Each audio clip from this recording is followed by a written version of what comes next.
자, 오늘도 그 근대 미술에 대해서 작품 몇 가지 살펴보도록 하겠습니다. 자, 근대와 현대를 넘나드는 작가들을 오늘 볼 건데요. 그 첫 번째 작가로 지금 장욱진 씨의 가로수라는 작품을 보고 있는데, 자, 이 작품은 1978년작입니다. 크기가 그렇게 크지는 않고요. 자, 천 캔버스의 유체 물감, 유화 물감으로 제작한 작품입니다.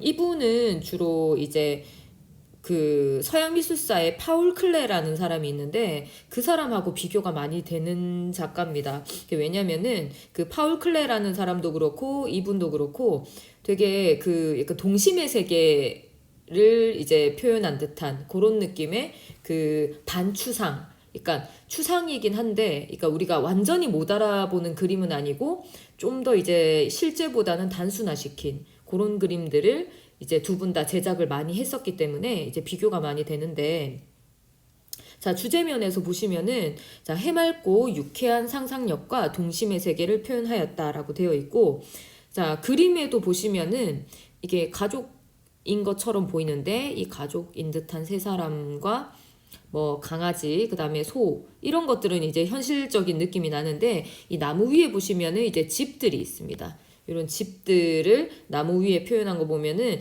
이제 약간 현실과 동떨어진 그런 초현실적인 세계도 함께 이제 표현을 하기도 했다라고 아시면 되겠습니다. 자, 표현 특징 한번 가볼까요?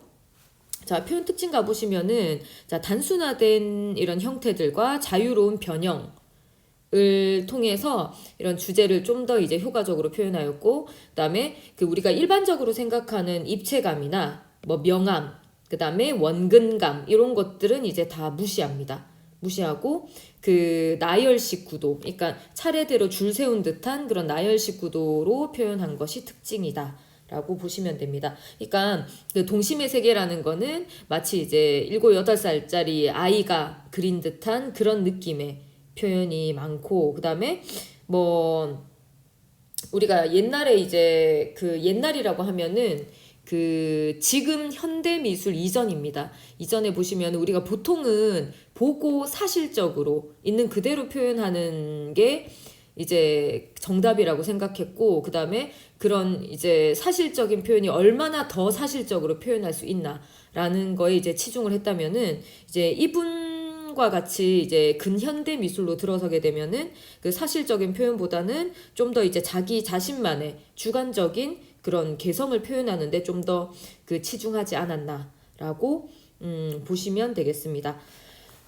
자, 이분은 한국 전쟁을 그 경험했었던 분이고, 그 한국 전쟁 이후에 그 서울대 미대 교수로 역임을 하셨다가 이분 이제 자체가 그 작가로 가고자 하는 그런 욕구가 훨씬 더 컸기 때문에 그 6년 만에 사임을 하게 됩니다. 그 교수직을 사임하게 되고, 그리고 경기도 이제 근처에, 경기도 모처에 이제 거처를 정하고 그 그냥 자연과 함께 유유자적하면서 작품 제작에 좀 더 몰두를 했었던 그런 작가라고 그 보시면 되겠습니다. 자, 그러면은 그 다음 작품 한번 또 보겠습니다. 자, 두 번째 작품은 김환기 씨의 어디서 무엇이 되어 다시 만나랴 라는 제목의 작품입니다. 이 작품은 워낙 유명해서 여러분들이 한 번쯤 뭐 인터넷상이나 아니면 TV를 통해서 봤을 수도 있습니다. 이 작품은 1970년 작품이고 205cm에서 153cm 세로 작품, 그리고 캔버스에 역시나 유체 물감으로 제작이 되었습니다. 이분은 우리나라의 정말 대표적인 추상 미술가고, 그리고 이제 한국의 추상 미술을 개척한 사람이다라고 그 평가를 받는 사람입니다. 자, 그래서 보시면은 한국적 추상의 개척자라고 나와 있죠. 자, 그리고 이분은 지금 요 작품뿐만 아니고 우리나라의 그런 산세, 그러니까 산수, 그러니까 산과 물, 그리고 달, 뭐 풍경이라든지 아니면 구름, 요런 것들을 좀 더 한국적으로 해석해서 그 단순화시킨 그런 작품들도 있습니다. 요 점 작품 말고 알아볼 수 있는 작품 중에 그런 작품들도 있고, 그리고 이런 이제 한국적인 정서를 이제 최대한 표현하려고 노력했었던 사람이고, 그리고 이제 작품에서 보시면은 이게 굉장히 이제 철학적입니다. 이게 철학적 질문인데, 이제 이분이 항상 이제 고민을 했었던 부분이 작품을 제작을 하면서, 나는 누구며 나는 어디서 왔으며 어디로 가는가, 뭐 요런 이제 철학적 질문을 하면서 그런 그 의미들을 작품에 녹여서 표현을 하려고 노력했었던 그런 작가입니다. 자, 그래서 쭉 보시면은 한국의 민족 정서와 동양적인 철학, 자, 요것과 서구의 모더니즘. 그러니까 서구의 모더니즘이라고 하는 거는 이제 재료를 말하겠죠. 재료, 유체물감, 그러니까 유화물감, 캔버스 이런 거는 서양에서 들여왔고, 그 다음에 한국적 정서나 동양 철학, 이거는 작품의 의미가 되겠죠. 그러니까 이런 의미와 이런 서양적 재료가 결합해서 좀 더 이제 독보적인 예술 세계를 구축하였다. 그렇게 이제 이해를 하시면 되겠고요. 자, 그리고 우리가 앞서 장욱진 씨 그림을 얘기를 할 때 추상이라는 말을 했었는데, 자, 추상이라는 거는 이제 그 이런 70년대에 되게 유행을 하기 시작합니다. 이 추상이라는 거는 아주 간결하게 점이나 점, 선, 면 이런 것들 있죠. 자, 요런 이제 아주 간결한 조형 요소나 원리를 이용해서 구성을 하는 게 그러니까 추상 미술. 조형 요소가 아니라 추상 미술이라고 이야기를 하는데, 자, 이거는 대상을 보고 단순화하기도 합니다.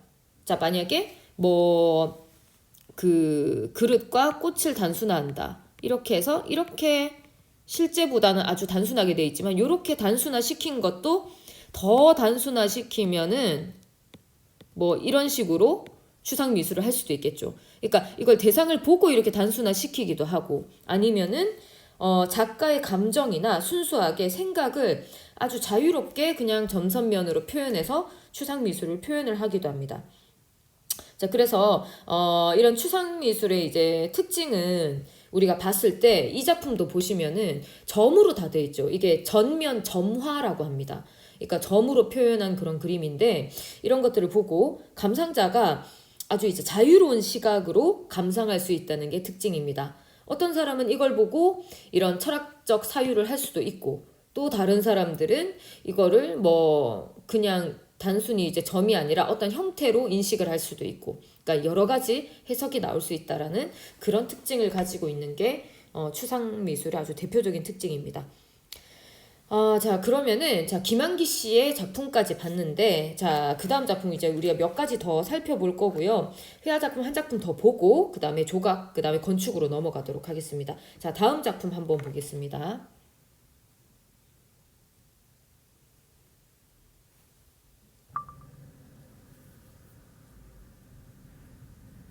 자, 근대미술, 자, 회화 작품 이후환 씨 작품 한번 보겠습니다. 이후환 씨 작품도 워낙 유명합니다. 워낙 유명해서 여러분들이 이제 봤을 수도 있는데, 특히나 이 작품. 자, 선으로부터는 아주 유명한 거라서 아마 좀 낯이 익을 수도 있습니다. 눈에 익은 작품일 수도 있는데, 자, 이후환 씨는 보시면은 자, 모노파 이론을 정립한 현대미술의 거장이라고 나와 있습니다. 현대미술이라는 거는 지금 추상미술이라고 생각을 하시면 되고, 이때 당시는, 지금의 현대미술은 또 이때랑 많이 달라졌습니다. 이때는 1970년대였으니까. 그래서 현대미술이라는 건 그 시대의 현대, 그러니까 그 시대상의 그런 그 유행을 선도한 그런 미술이라고 생각을 하시면 되고, 자, 모노파의 이론을 정립하였다. 자, 모노파라는 거는 1960년대랑 70년대 유행했었던 일본의 어떤 미술 경향입니다. 이 모노라는 이제 의미가 뭐냐면은 물체라는 뜻인데, 그 이때 당시에 이제 그런 나무나 돌이나 요런 이제 물체들을 이렇게 되도록이면은 이제 가공하지 않고 그대로 이제 손대지 않고 그대로 제시를 하는 그런 미술이 유행을 했었는데, 자, 그런 이론을 이분이 이제 일본에 가서 배워옵니다. 원래는 이분이 이제 서양화 전공을 하셨고 이제 서울대 미대에서 서양화 전공하고 그 서양화를 주로 하셨던 분인데 일본 가서 철학을 전공을 하면서 이제 모노파에 대한 그런 이론도 같이 배워오고 그렇게 하면서 이제 우리나라 다시 건너와서 요런 비슷한 그 작품 세계를 이제 펼치게 되는데 이 모노파의 그 주요 의미는 그 사물과 이게 인간과의 관계, 그 다음에 사물과 대상 이제 그 세상과의 관계를 이제 많이 관심을 가지고 그 다음에 이게 이 물체에 대한 근본적인 존재성을 이제 고민하고 그 생명력을 부여하는 그런 이제 의미를 많이 이렇게 제시를 합니다. 모노파에서. 자, 그래서 그런 거를 많이 이제 가지고 와서 작품에 적용을 하는데 이 작품들의 주제가 주로 보면은 존재의 탄생과 소멸의 과정 아주 철학적입니다. 아까 이제 김한기 씨랑 비슷하게 철학적인 주제를 가지고 많이 제작을 하시게 되고 그다음에 표현 특징 보시면은 이제 굉장히 절제돼 있죠. 그러니까 점, 선이라는 거는 아주 간략하게 아주 최소화시킨 그런 조형 요소인데 그런 조형 요소들을 활용해서 순수하게 아주 그 조형 요소만으로 뭔가를 그리지 않고 그냥 그대로 사용해서 그 절제된 감정 표출을 함과 동시에 그리고 아주 일정한 패턴과 그런 질서를 유지하면서 조형 원리까지 제시를 하는 그런 표현 특징을 가지고 있습니다. 자, 그래서 이분 또한 그 김한기 씨랑 이제 똑같이 동양 사상에서 잘 드러나는 그런 미니멀리즘, 아주 최소한만 표현하는 그런 미니멀리즘을 많이 이제 드러냈다라고 평가를 받고 있고, 자, 그리고 재료는 이제 캔버스의 안료, 그러니까 그 색감을 쓴 것도 있는데 약간 동양적인 재료도 활용을 합니다. 악교라는 것도 있고 석채라는 것도 있는데 악교와 석채는 한국화 재료거든요. 이거는 한국화 재료인데 악교라는 거는 이제 약간 끈적끈적한 그런 점성이 있는 물질인데 주로 이제 한국화를 할 때 물감에 이제 섞어서 사용하거나 이렇게 하면서 그 한국화 재료에 접착시켜주는 그런 역할을 하고 석채 같은 경우에는 이제 물감하고 똑같이 생각하시면 됩니다. 이제 돌에서 추출하는 그런 안료들을 그 채색 도구로 채색 재료로 활용하는 그런 거라고 이해를 하시면 되겠습니다. 그래서 동서양의 재료를 같이 활용을 하였다라고 하시면 되고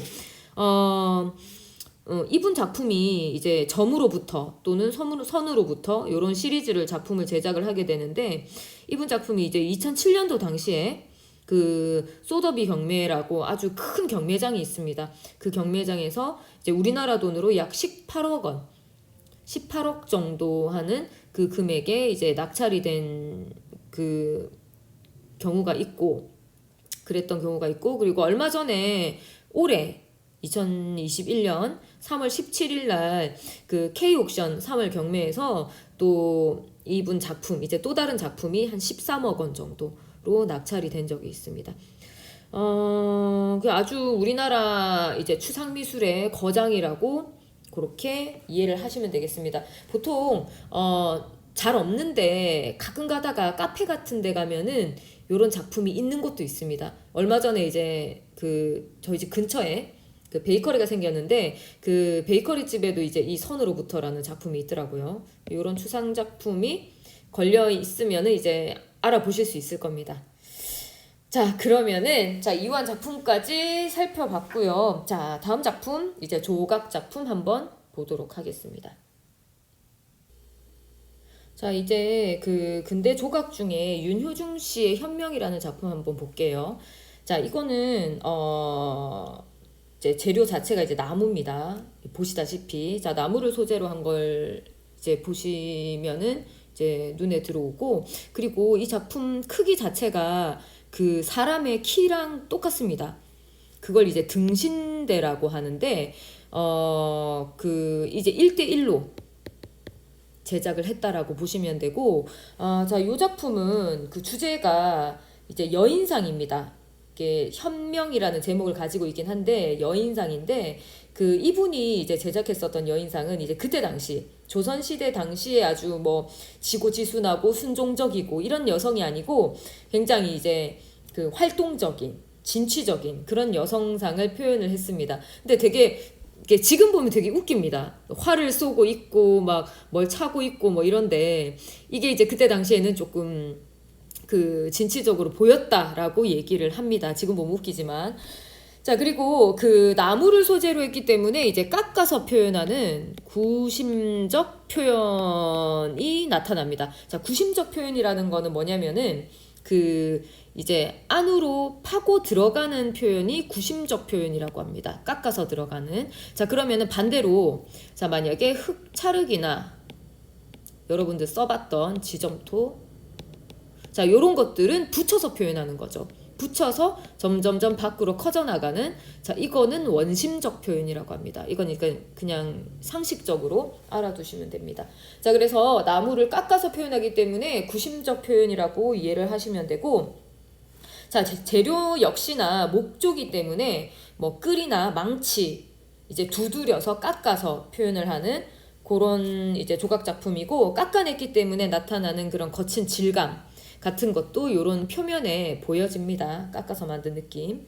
자, 그리고 뭐 보시면은 이제 동세가 있기 때문에, 움직임이 있기 때문에 그런 움직임으로 인한 긴장감이 나타나는 그런 작품이다 라고 이해하시면 되겠습니다. 간단하게 살펴보고 자, 넘어가겠습니다. 그 다음은 이제 건축입니다. 건축 한번 봅시다. 자, 대표적인 근대 건축으로는 덕수궁 석조전, 그 다음에 명동성당, 이 두 가지가 있는데, 자, 덕수궁 석조전 같은 경우에는 1910년에 완공되었습니다. 이게 이제 18세기 신고전주의 유럽 건축 양식의 영향을 받았다 라고 되어 있고, 어떻게 이걸 짓게 됐냐면은, 이게 제작되게 된 이제 배경이 그 1904년에 이제 덕수궁에 화재가 납니다. 궁궐에 화재가 나서 이제 일제 치하 시대죠. 아주 의심스러운 그런 정황들이 많은데, 아무튼 그게 이제 조선 왕조의 마지막 궁궐인데, 그 일제 침략 시기에 그런 원인 모를 불에 의해서 이제 덕수궁에 화재가 일어나서 이제 화재에 대비한, 더 이상 이제 왕이 이제 거쳐 궁궐이니까 더 이상 이제 화재가 나게 하면 안 된다라는 생각에 석조 건물을 만들자라는 아이디어가 나옵니다. 자, 그래서 이제 석조 건물을 이제 건축하기 위한 건축가들, 영국인과 일본인 기술자들이 같이 이제 합심해가지고, 그때 당시 이제 돈이 300만 원인데 지금 가치로 따지면은 2,500억 정도 됩니다. 그런 이제 아주 거액을 들여서 이 석조전을 완공을 하게 됩니다. 그래서 뭐 지금 1, 2, 3층으로 이렇게 구성이 되어 있는데, 뭐 1층은 업무 공간이고 2층은 뭐 접견실 홀, 그 다음에 3층은 뭐 황제나 황후의 왕실, 뭐 담화실, 이렇게 구성이 되어 있다고 합니다. 자, 그리고 기둥 양식은 그리스 신전의 기둥 양식을 모방합니다. 이오니아 양식이라고 해서, 자, 이게 이렇게 양머리 양식이라고 있습니다. 자, 기둥 이제 이렇게 해서 밑에 이렇게 기둥이 이렇게 내려갑니다. 자, 이게 이오니아 양식입니다. 자, 그리고 요거를 그대로 따라했다. 여기 보이죠, 그죠? 그죠? 자, 그래서 이게 이제 완공된 후에, 나중에 이제 이후에 1945년에는 뭐 미국이나 그때 당시 이제 소련이죠, 지금의 러시아, 그 공동위원회 이제 회의장으로 활용하기도 했고, 그 다음에 그 6.25 전쟁 이후로는 뭐 1986년까지는 미술관으로 사용을 하기도 했습니다. 자, 그래서 덕수궁 석조전이 이제 근대의 대표적인 건축물이다라고 알아두시면 되고, 자, 다음 건축물 한번 볼게요. 자, 요 건축물은 명동성당입니다. 1989년에 완공됐고, 이 이제 성당 건축의 설계나 감독은 프랑스인인 신부님이 이제 담당을 해서 그 건축 감독을 하게 됩니다. 사적 제258호. 그다음에 지붕 양식은 중세 고딕 양식입니다. 자, 이게 지금 아래에서 봐서 자세히 안 보이는데 이렇게 뾰족합니다. 굉장히 뾰족한 그런 고딕 양식. 고딕 양식에 대해서 여러분들 만약에 세계사를 공부를 했다면 이 양식에 대해서 잘 알 겁니다. 기독교가 팽배했었던, 기독교 절정기 때 만들어졌던 그런 건축 양식인데, 하늘로 더 가까워지기 위한 그런 사람의 이제 마음을 표현한 그런 건축 양식입니다. 지붕. 자, 요런 이제 명동 성당이 사실은 여러 가지 그 사연이 많습니다. 이게 되게 사연이 많아서 뭐 군사 정권 시기 때도 참 되게 그 민주화의 투쟁의 중심이라고 얘기도 많이 했었고, 그다음에 그 수많은 집회와 성명서가 여기서 발표가 되기도 합니다. 뭐 지금은 이곳이 이제 뭐 결혼식 장소로도 많이 활용이 되는데 인기가 많은데 뭐 재벌가들의 결혼식을 하기도 하고, 아니면은 우리가 잘 알고 있는 그런 연예인들, 뭐 배우 황정민이나 김광우 씨 이런 분들도 여기 명동성당에서 결혼식을 올리기도 했습니다. 자, 그래서 지금까지 잘 이제 보존이 되어 있는 사적으로서 명동성당까지 우리가 살펴봤습니다. 자, 그러면은 뭐 근대 건축물까지 우리가 대략 살펴봤고, 다음 시간에는 현대미술에 대해서 한번 살펴볼 거고, 현대미술은 이제 작가 중심으로 그러니까 유파라기보다는 작가 중심으로 작품의 세계가 많이 나눠지기 때문에 작가를 소개하면서 그 작가에 대한 작품들을 보는 형식으로 수업을 하도록 하겠습니다. 자, 오늘도 고생 많으셨습니다. 수업은 여기까지입니다.